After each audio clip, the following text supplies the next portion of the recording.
7 months and started talking at 1 year old, saying big words to her brother, Fonzo Chery. I also remember the first word she ever said was daddy. Alex was always a good and smart baby. She did not cry a lot, only at times when she needed to be changed. Alex was a joyful baby who enjoyed playing with her toys and playing with her brother. Simone mapped out the murder of his longtime girlfriend's 16-year-old daughter, Alexandria Chery. West 2's Matt Gren has been digging through the documents in the July murder. So, Matt, what did you find?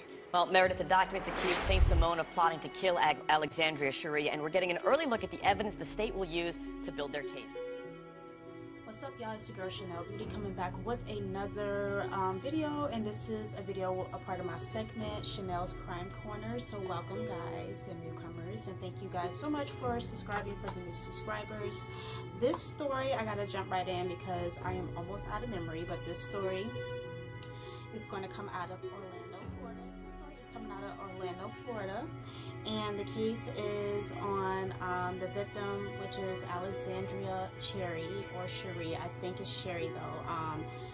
Throughout different articles and the trial and everything like that, they pronounce it both ways, but I think it's Chery, and I always thought it was Chery. So this is about Alexandria Chery. She was a 16-year-old young lady that lived in Orlando, Florida.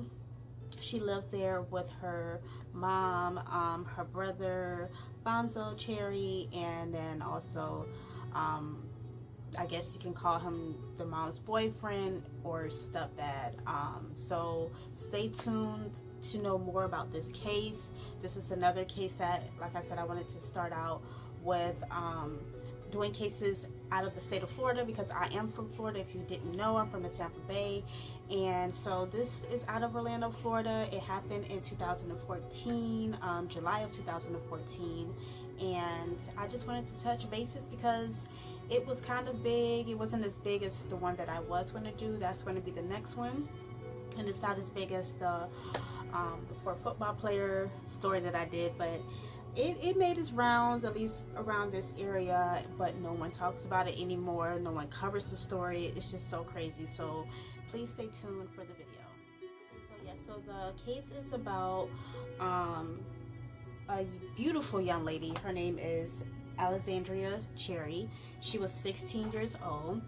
She lived in Orlando, Florida, and she was a student at Olympia High School at the time of her murder.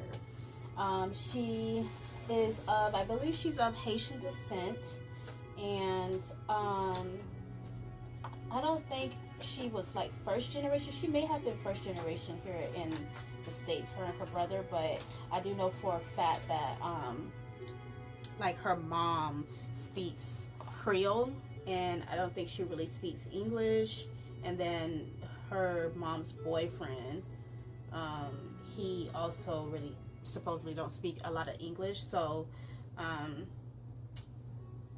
just to put that out there, because during the trial it will make sense, and you can actually find the trial on YouTube if you put in the stepdad's name. By reading the title, you will see that the stepdad is yeah, so you'll see why that is important if you go and watch the trial, because they had to have like interpreters and things like that, and that's why. So yeah, so she was a 16-year-old beautiful popular girl with a smile that can light up a room.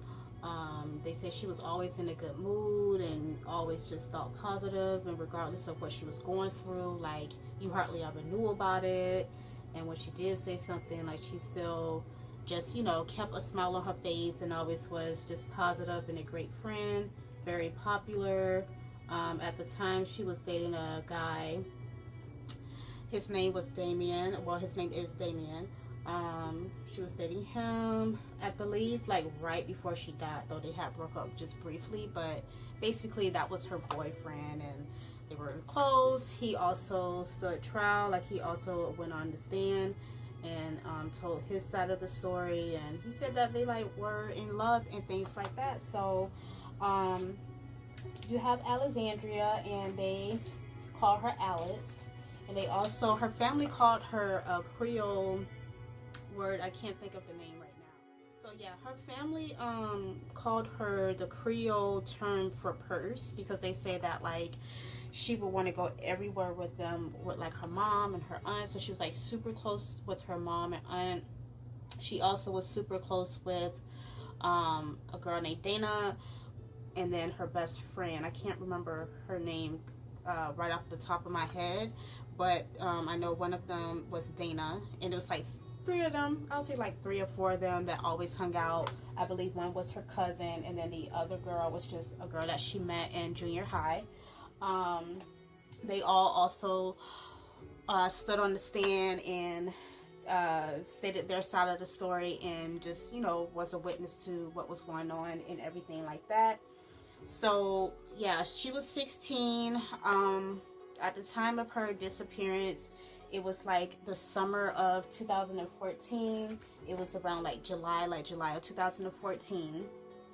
And basically what happened was that since it was the summer, just through some situations that happened between her and the suspect, which is her mom's boyfriend. The suspect is Simon. I don't like to call, his real name is like Saint Simon Chenelle or something like that. I could be pronouncing it wrong, but you know, it's nothing that's a saint about him, so I'll just call him Simon.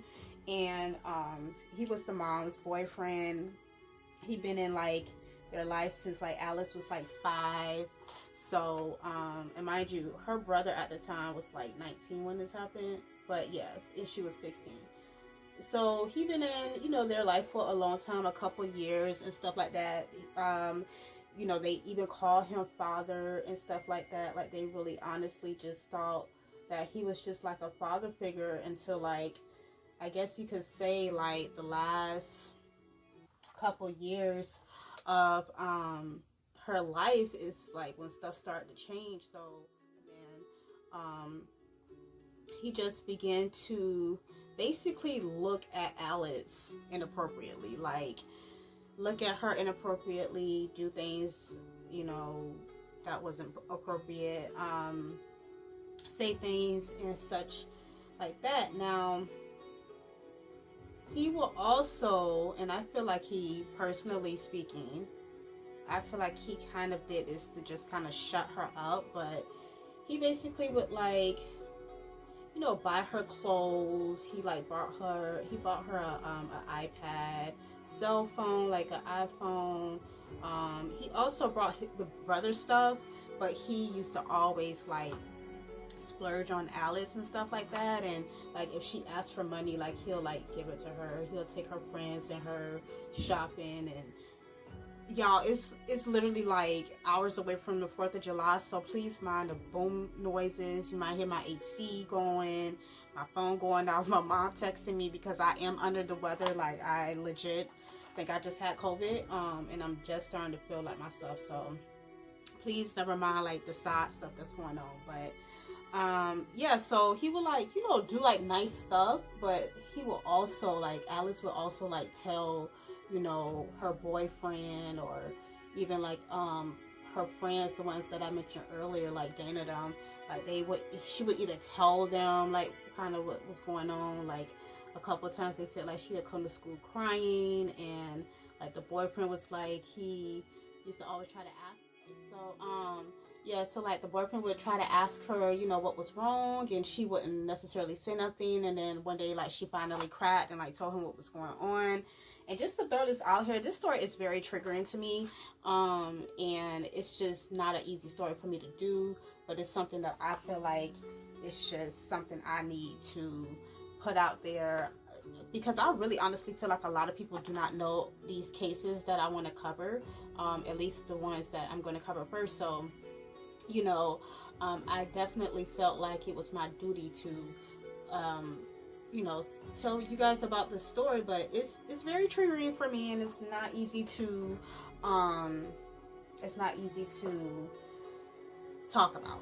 Just to say that. And no, I didn't personally know her, but you know, it's just more the experiences is what I'm talking about. So yeah, so like she'll tell, like she finally told her boyfriend, like even the friends, you know, the ones I mentioned earlier would say that, like, you know, one time, you know, he came to her room and they were on FaceTime together. So, you know, Alice was like, you know, he's about to come in my room and give me some money. And then she like put the phone down and got the money from him. And then when she came back, both friends testified that she came back and was very, like, you know, clearly upset, clearly, you know, traumatized, and, you know, basically was like, he tried to touch me, and like, you know, was kind of like pointing towards her chest area, like he tried to touch her boobs and stuff like that. So, you know, other people kind of witnessed some of this stuff that was going on, or at least like she kind of confided in like certain people about kind of how he was moving. So at one point, the brother, while he was on the stand, basically, and he actually said this a couple times, and then she also had a cousin too that was like probably around the brother age that she was real close to. They both said that everybody agreed to at one point to not let Alice be alone with Simon. So I have my own personal opinions on that. I honestly just wish he would have been kicked out the house, you know, and she would have been protected in that sort. But I'm not sure why he was kept in the house. I think the defense attorney, which they were so horrible, because I actually like pretty much looked at the whole trial. They were so horrible to me and so annoying and very almost unprofessional, because they really went hard at like her friends and her brother, to the point like it was like, are you serious? Like, you just have to like really watch yourself. But it was like almost like trying to make them seem like they were a bad brother, or even with the boyfriend, a bad boyfriend, a bad, you know, friend, a bad cousin. And I feel like they kind of took it easy on the mom, and she was like a whole adult and that was her boyfriend. But you know, I digress. So anyway, so basically they all agreed to like not let them be alone together. So anytime, say, the brother needed to go to work, they said where he worked at. Simon, the stepdad, worked at Boston Market. The brother, he worked somewhere, I can't think of it right now, but he worked at like a popular company or something like that. Basically, like, if he needed to go to work and a mom needed to go to work, like, he'll drop Alex off to, you know, the aunt's house that she was like super close to, which is, I think, is Dana's mom, if I remember right. And like, she'll just stay over there until like somebody came home. But on the night that she basically disappeared, well, the morning, I should say, the morning she disappeared, Simon was at work, supposedly. He was at Boston Market, and the mom was at work, I'm assuming, and then the brother was at work, I'm assuming, because the only person at one point at the apartment was Alex. And the reason she was there is because, like I said, it was summertime, and she normally will go to work with her mom, you know, just so that I guess she's not stuck in the house. But that day she like had like a headache or something, and she wasn't feeling too well, so she went ahead and just stayed home. And so I'm assuming she was probably in her bed sleep. And Simon, this man was complaining over knee pain at work and left without clocking out to go home. Right. But prosecutors argue he had the opportunity despite lying to investigators about it. Did you specifically ask Chenelle'S St. Simon if he left work and returned home that day? I did. What did he say? He said he did not leave work. Surveillance video from the Boston Market where St. Simon worked shows him walking out just minutes after the phone call with Joseph, in which he allegedly learned Chery was home alone. It's the kind of video prosecutors hope can convince a jury not to believe whatever else St. Simon claims. And just to tell you guys, this is a very important key fact too, is that before that day, he asked to borrow like a cousin's Pontiac car, like a black Pontiac. He asked to borrow the cousin's car, and you know, so he had the car, I guess, that day, and complained of knee pain, and then he went home when it was just him and Alice there. And at some point, you know, based off of the evidence and stuff, he beat this girl and caused a lot of blood and just all types of stuff to go on. And I'm assuming sexually assaulted her again, but obviously, like, this time it was like super bad. And then cleared her room out to where it looks like she just got up and left and moved out, and took this black Pontiac that he borrowed and took her body to just like deserted area in Orlando. I think they said it was like not too far off from like Osceola, which is not that far from me. Took her body there and basically dumped her like trash, and came back, you know, and I guess was acting normal or whatever. And by the time, you know, the mom and the brother got home, they realized something was up, and at that point they began to do a search for her. So she disappeared either on the 28th or 29th of July. They went and did like this huge search for her. Like, I remember when it happened. And she was found on August 1st. And when they found her, and by the way, Dr. G did her autopsy. If you guys are into crime and stuff, especially like in the early 2000s, like, you know who Dr. G is. Like, she's a very popular medical examiner, if not one of the best. She had her own show on, I believe it was TLC. I used to always watch her show and always watch Nancy Grace. She performed her autopsy because Dr. G is based out of Orlando, Florida. From what Dr. G explained, was so horrific, and her part of the trial is on YouTube as well. Whereas Chery, in other words, suffered unconsciousness as a result of being punched, you can't discount the possibility that she could have just dusted herself off, even if she was bleeding a little bit, just left the apartment on her own. Well, you have to look at the whole pattern. So you're saying that she's got the fractures to the side of her head, an incised wound to the hand, and blowout fractures to the eye, and she's just walking off? No. What I'm asking you is, there's nothing to suggest that she couldn't have, for whatever reason, if she was able to or wanted to, simply leave her residence, assuming that she was attacked there, and simply had walked off. She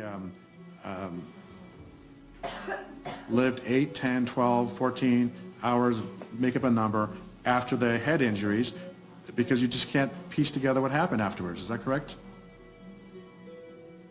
Well, she would know. You would notice if somebody had seen her 8, 12, 10 hours earlier that she'd be clearly not in a good shape with that kind of skull fractures and blows to the face. So if her family or mother saw her in the morning, you would know if she had those injuries. You would know. But by the way, can't some skull fractures be asymptomatic?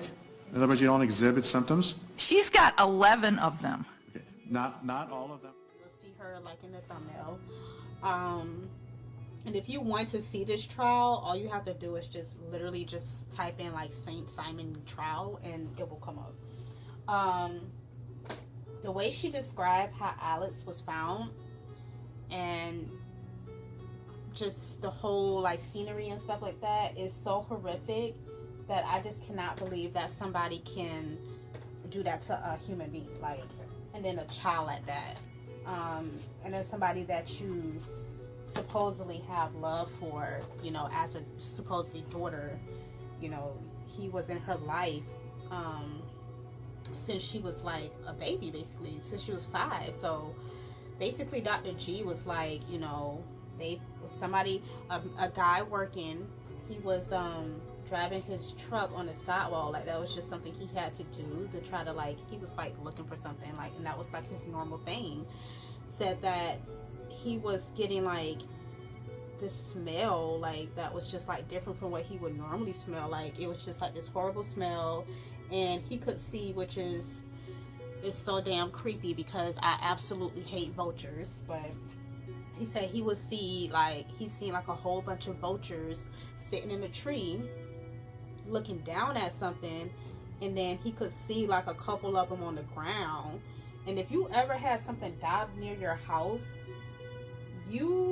that sight is a scary sight. And you know that, like, you know, when those bees, because they literally look like dove, when they come out in droves. Like, it's like 30 of them that will be on this one little thing that passed away. So I can only imagine what that scene looked like.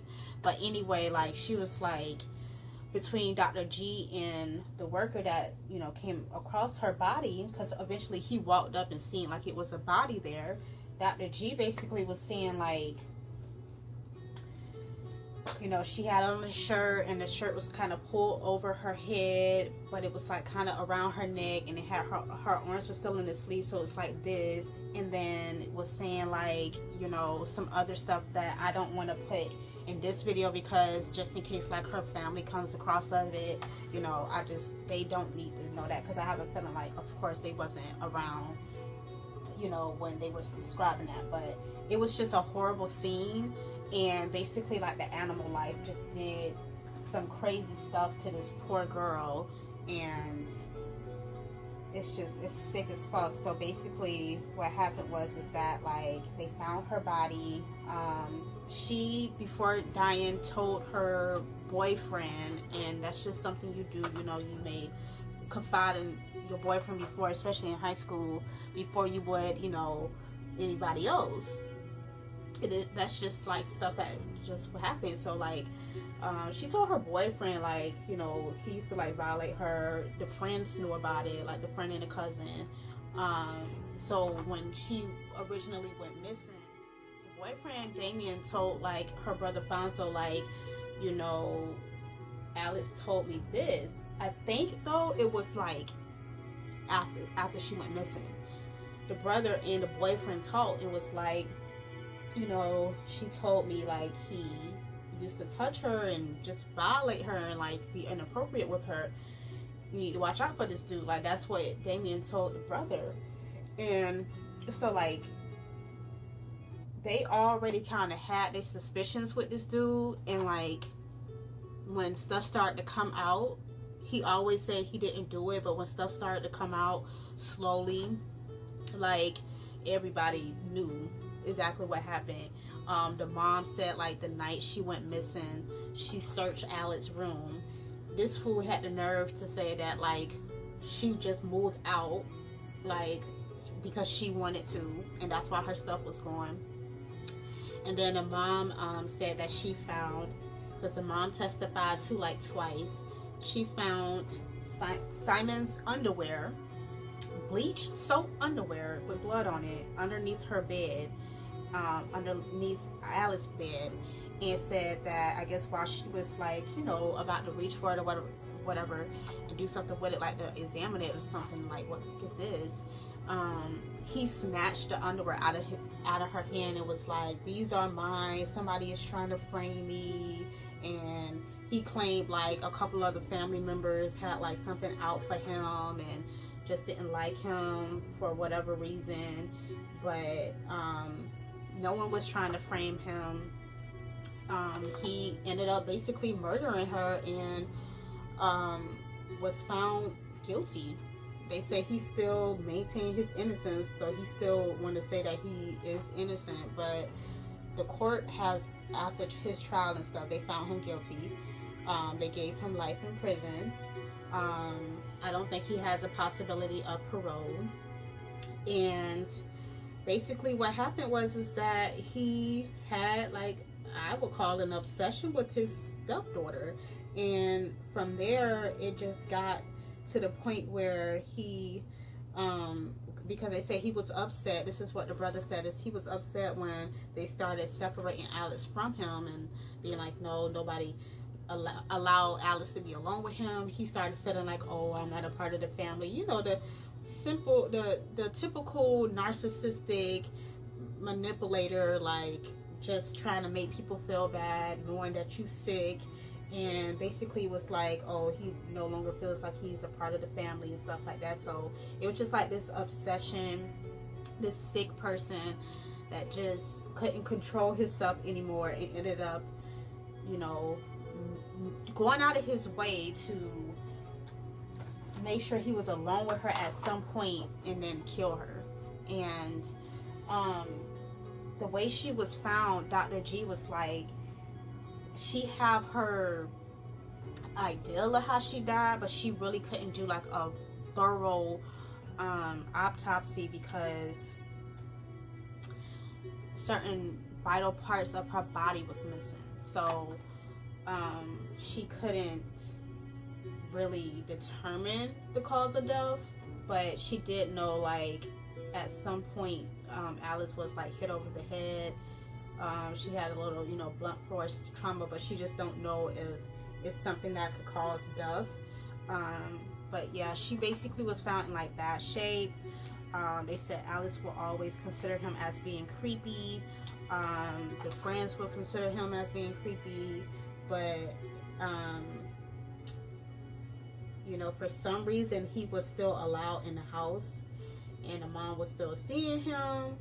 And you know, I had my own, like I said, opinions on that, but I'm not sure what was going on. You know, I wish though that somebody would have just like kicked him out and told him he was no longer welcome, and maybe she, you know, will be here today. I don't know, but it's kind of crazy, and I can't imagine the fear, you know, well, I can't imagine actually, but the fear that she must have felt, you know, staying with the monster. And then people, like the defense attorney was trying to like basically question, you know, well, why was she getting money from him, and why was she, you know, asking him to take her, you know, and her friends to this place and that place, and you know, and all this type of stuff. And it's just like, you know, she had no choice. Like, she still had to kind of deal with the dude. Like, she had to live with him, you know, like, there's nothing she could have done about that. The girl was 16 years old. You know, I'm pretty sure they said she had a job, but it definitely did not pay much. You know, she was a freaking high schooler. Like, it's not like she could have moved out on her own or anything like that. Like, you know, so what do you expect for her to do, you know? And I just feel like they were like trying to paint this picture like, oh, well, she asked him for money, so, you know, it couldn't have been that bad type of situation. And if you were never in that type of, you know, situation, like, you can't tell somebody how they should have reacted or whatever. So that was a hot mess with the trial. But, you know, just to describe Alice a little bit more, they said she always had a smile on her face. She loved fashion. She reminded me of me a lot, especially like the way I used to dress and stuff like that. She was like a slim girl like I was. She loved fashion. She loved getting her hair done. She loved, you know, hanging out with her friends, you know, going to the mall, hanging out with her aunt, her mom. The way the brother described their relationship was so cute. It was just kind of like, he, of course, was the typical older brother, but he was also kind of like a father figure. Like he said, like a couple of times, you know, because she used to do like typical like high school stuff, like would stay out later than her curfew, you know, and, you know, just like do typical high school stuff. And he was like, you know, he'd like take her phone and put it in there safe and like stuff like that, like being like a father figure. He'll like tease her, like one day, you know, she had a pimple. It was like right before school, and she ran to him and was like, you know, how can I get rid of this pimple? Like, you know, school is about to start. And he like, it was like calling her ugly, you know, to just try to mess with her and stuff. So it was like a cute relationship. Very bright young man. Did you have a conversation with the defendant the Sunday night before she disappeared about what your schedule was going to be that week? Absolutely. And what reason, well, did he specifically ask you when you would be at school that week? A full detailed schedule. Did you tell him what your schedule was? I wrote it down. So you told him you would be gone on Monday morning the 28th, is that right? boyfriend was also very bright, very articulate, was actually more professional than, you know, the defense team. Like, they were just a hot mess. Like, if you see the trial, like, a hot mess. I do feel like they kind of took it easy on the mom, for whatever reason, but they held it down. Like, her friends, the brother, the boyfriend, like I said, he was sentenced to life in prison. You know, they had pretty much enough evidence to prove, like, yeah, you did this. The way he did it was so sick. I remember when this happened, and the story has always stuck with me, you know, since then. Just another case that, you know, people really don't talk about. I don't even know if a lot of people know of. It happened in 2014. The poor girl was 16 years old. She had her whole life in front of her. You know, she just was like a typical teenager, and she just sadly was in this situation that she didn't ask to be in. And, you know, like, what can you do? Your mom is dating this guy, and what are you, like I said, what are you supposed to do? Like, move out? Being a 16-year-old, move out? Like, yes, she could have ran away. She could have did something like that, but the whole point is she shouldn't have to do that. You know, I do honestly feel like a lot of people felt her, and I feel like, you know, more could have been done, but it wasn't. And that's just hurtful, because like I say, for me, like, it's very triggering. I won't go into details right now, but like, that's very hurtful, like, to know, like, she was just not protected. And like, still to this day, like, the fact that a whole bunch of people don't even know this case, I'm sure, you know, it's very sad. But you can watch the whole trial. You can watch the whole trial on YouTube. It is different, it's like clips of it, but each clip is like between 30 minutes and an hour. He, just by looking at him, he looks like a sick individual. He looks scary. He looks like somebody I will not want to even converse with. He always, a lot of the times, which is very disturbing, he seemed like he has no remorse about what happened. Always smiling in trial, smirking, laughing with his, you know, his team. He used to always wear headphones. I read somewhere that it's because, you know, he didn't really speak English like that, so I guess, I don't know if they was like interpreting the stuff in the headphones, but he always had on headphones. If it wasn't for that, I feel like they should have made him listen in on the trial so he can see like what you did. And like, when Dr. G was on the stand, you know, Dr. G, you know, she was showing pictures of the stuff, and thank God they didn't really show it on YouTube. You can just see kind of like the bottom of the screen, but like, she was showing like everything, you know, she was very into it, and you know, breaking it down to where like an average person like ourselves, we can like understand what was going on. And the way that girl was found, it's just like, and he just sitting there smiling, and like, I cannot get past that. So yes, this young queen, her name was Alexandria Chery. I hope her family is doing well. And I meant to mention this too in the other video. Please leave these people alone. Like, please don't go trying to find them, going out y'all way to ask them about certain stuff. Like, you know, this is just, you know, to bring awareness to the cases, but not to like have them relive that type of stuff, you know. Because these cases need to, you know, need to be said, and especially when a lot of people not talking about it. It's just like, dang, people really don't know about these cases. That's crazy. Like, you know, because I remember it like it was yesterday for the most part. But you know, I think I pretty much covered everything. You know, they did say like in her room, like when, you know, they first went in her room, of course, like I said, it was stripped down. I don't know what he did with her belongings, but he basically took everything out. His underwear was found underneath her bed. It smelled of bleach and was soaked in bleach, and then it was also bloody. They found blood on a big teddy bear in her room. It was blood all in the master bathroom and certain parts of the, you know, apartment. So it was like, you know, blood, a lot of bloodshed. I'm assuming fighting like Like, she was trying to really fight for her life. You know, so sad. But yeah, he basically dumped her. It says, because I have my notes, it says that he dumped her lifeless body in a secluded area near Osceola Polk County line. And they said that still to this day he denies it. Claimed that he, you know, don't like to be in people's business, so, you know, there's no way he would have known about this and what was going on because he didn't ask about it. They said that his story has changed repeatedly from the beginning. And let me see what else I could tell you guys about this case. Yeah, he basically denied everything. He still claimed his innocence. And they said that they believe she died between 10 a.m. and 12:30 p.m. on July 28th.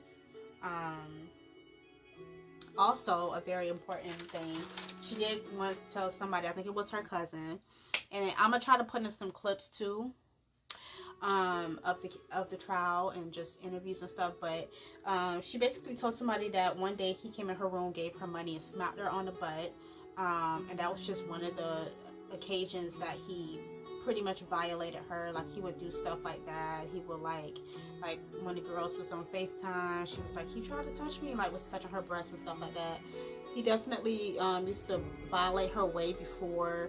They said that the mom tried to file some type of thing against him, like the day after she went missing. But by that time, it was too late. I mean, she pretty much was gone at that point. I do kind of feel like, because otherwise, why would you say that she can't be alone with him? Like, somebody knew something. And when I say somebody, I mean like an actual adult, you know, and I felt like she just wasn't protected the way that she could have been protected. And, you know, it's sad to say that he was, like I said, he was sentenced to life in prison with no possibility of parole, so his behind will be sitting in there. And he also claimed that he never left work that day, when his own managers at the job at Boston Market basically said that he went home, didn't clock out because he had knee pain. So, you know, all of the evidence and stuff pointed to him, you know, and he is going to be sitting in jail for the rest of his life. I believe they did have a foundation for Alex, but I couldn't find it anymore. You know, it's been years. Like, you know, it happened in 2014.